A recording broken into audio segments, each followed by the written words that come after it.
So I hit a bus. By popular demand, the government bus story.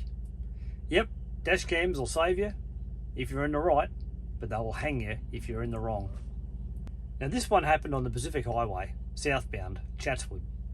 Now those of you who know the Pacific Highway know that the lanes are not particularly wide, but you can have 3 trucks wide, if need be, or 3 buses wide, or any combination of the above. It's not comfortable, but it's doable.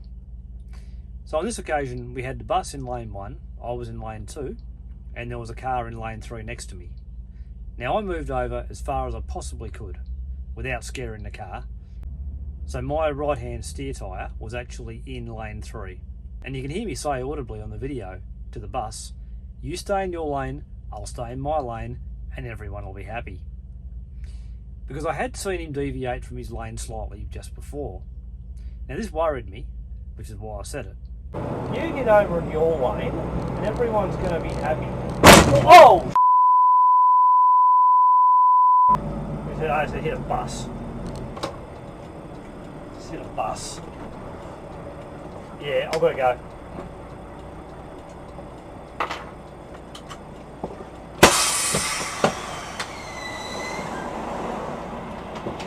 So what happened, as it turned out, was the bus driver was swerving out around telegraph poles. Now, I don't know whether he thought the telegraph poles were going to jump out in front of him, or how he thought he was going to hit them, bearing in mind they're on the footpath. But every telegraph pole he got to, he swerved out around. Now, I hadn't picked up the pattern, and as I passed him, unfortunately, he swerved out around a pole, and our front corners collided. My left-hand front corner, his right-hand front corner. Now, I disintegrated his mirror, did a little bit of damage to his fiberglass in the front corner of the bus. My passenger mirror swung around and smacked into my passenger window. Amazingly didn't break either of them, but it did shatter the weather shield. That was the only damage I got. Now I pulled up immediately and I marched back to the bus. I was not happy. So I marched straight onto the bus, which was chock-a-block full of commuters. This is peak hour in the morning in Sydney.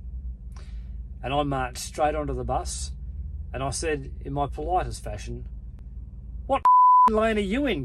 Now the funny thing was, the passenger behind the driver then looked up from his newspaper and said, "You hit us. He was in his lane and you hit us."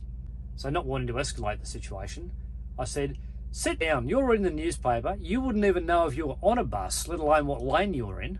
Nowadays, I would approach the situation much more calmly. But at the time, I was quite riled up. So he claimed he has a dash cam. He has it all on film. And I said, yes, so do I. And my dash cam shows you coming out of your lane and putting yourself in harm's way. Now we exchanged details, as you do for a regular accident. The video from my dash cam was sent to Sydney buses. And after that was reviewed, there was no correspondence entered into. They took full responsibility and realised that their driver was fully in the wrong. Now, as far as repairs go, I didn't actually need any.